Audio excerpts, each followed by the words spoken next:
नमस्कार दोस्तों, जैसा कि मैंने आपको बताया था कि आज हम लोग बात करने वाले हैं CIF एंड CNF इनकोटर्म। CNF का मतलब है कॉस्ट एंड फ्रेट। CNF को कभी कभी हम लोग CFR भी बोल सकते हैं। CNF और CFR दोनों भी जो है इनकोटर्म है वो सेम है। और CIF में जो है वो कॉस्ट, इंश्योरेंस और फ्रेट। जैसा कि आप देख सकते हो CNF और CIF में सब चीज़ें सेम है, लेकिन खाली इंश्योरेंस का आपको जो है वो यहाँ पे डिफरेंस दिखाई देगा। मतलब CNF में जो भी इंश्योरेंस का कॉस्टिंग है वो बायर बियर करता है, और CIF में जो भी इंश्योरेंस का कॉस्टिंग है वो जो है वो शिपर बियर करता है। तो चलिए दोस्तों, CIF और CNF इनकोटर्म्स प्रैक्टिकली कैसे वर्क करते हैं इसको हम लोग एक प्रैक्टिकल एग्जाम्पल की मदद से समझते हैं। मान के चलो कि आपकी फैक्ट्री जो है वो औरंगाबाद में है, ठीक है, आपका मैन्युफैक्चरिंग प्लांट है वहाँ पे, और आपको नावा शिवा से शिपमेंट करना है। और बायर ने जो है वो बोला है कि CIF और CNF मेरे को जो मटेरियल चाहिए वो चाहिए जर्मनी। तो ये केस में क्या हो जाता है, CIF और CNF में सारी चीज़ें जो है वो शिपर अरेंज करता है। जैसे कि आप फैक्ट्री से लोकल ट्रांसपोर्ट करके जो भी मटेरियल है वो आप भेजोगे नावा शिवा, क्योंकि अपने को नावा शिवा से शिपमेंट करना है।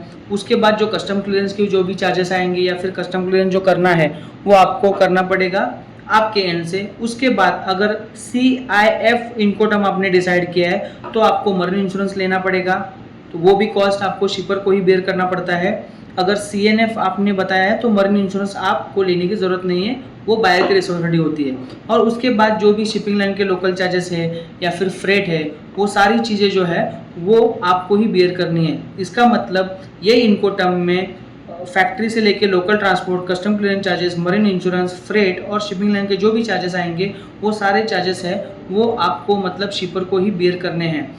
एक बार कंटेनर वहाँ पे पहुँच गया POD में, जैसे मान के चलो हम लोगों ने बताया कि जर्मनी में आपका बायर है, तो जर्मनी वहाँ पे पहुँच गया, तो उसके बाद जो है वो कॉस्ट और रिस्क आपका जो है वो ट्रांसफ़र हो जाता है बायर को। इसका मतलब कि आपके फैक्ट्री से लेके डेस्टिनेशन के पोर्ट तक की सारी जिम्मेदारी जो है वो आपकी रहती है। इसीलिए अगर कोई CNF या फिर CIF इनकोटर्म में कोई भी प्रॉब्लम आती है या फिर कोई कार्गो डैमेज का क्लेम आता है तो वो शिपर के साइड पे आता है। तो इसीलिए तो आप मरीन इंश्योरेंस लेके आपका कार्गो का जो भी है इंश्योरेंस आप निकाल सकते हो।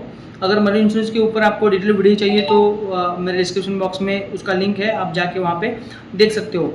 तो ये जो है दोस्तों, ये कॉमनली यूज़ होने वाला बहुत ही सबसे अच्छा इनकोटर्म है। बहुत सारे कमोडिटी वाले आइटम है जैसे कि राइस है, पल्सेस है या फिर मेज़ है, वो केस में ज़्यादातर CNF और CIF में काम होता है। बहुत सारे टाइल्स की कंपनी भी CNF CIF पे काम करती है।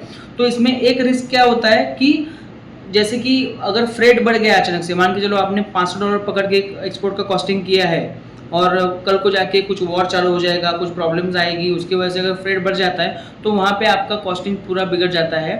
तो ये उसका डिसएडवांटेज है। लेकिन जहाँ पे अगर मार्केट स्टेबल है तो आप इजीली यहाँ पे CNF या फिर CIF इनकोटर्म पे काम कर सकते हो। तो ये था दोस्तों CIF एंड CNF इनकोटर्म के बारे में। मैं आशा करता हूँ कि सारी चीज़ें आपको मैंने एक्सप्लेन की होंगी और आपको सारी चीज़ें समझ में आई होगी। अगर आपको कोई डाउट है, कोई क्वेरीज है तो नीचे कमेंट में मुझे ज़रूर बताइए। मैं ट्राई करूँगा हर एक क्वेरी का जवाब देने का। अगर आपको लगता है कि कोई और टॉपिक है जिसके ऊपर मुझे वीडियो बनानी चाहिए तो नीचे कमेंट में ज़रूर बताइए, मैं उस टॉपिक पे भी ज़रूर वीडियो बनाऊँगा। मिलते हैं नेक्स्ट वीडियो में, तब तक के लिए एक्सपोर्ट करते रहिए और आगे बढ़ते रहिए। जय हिंद।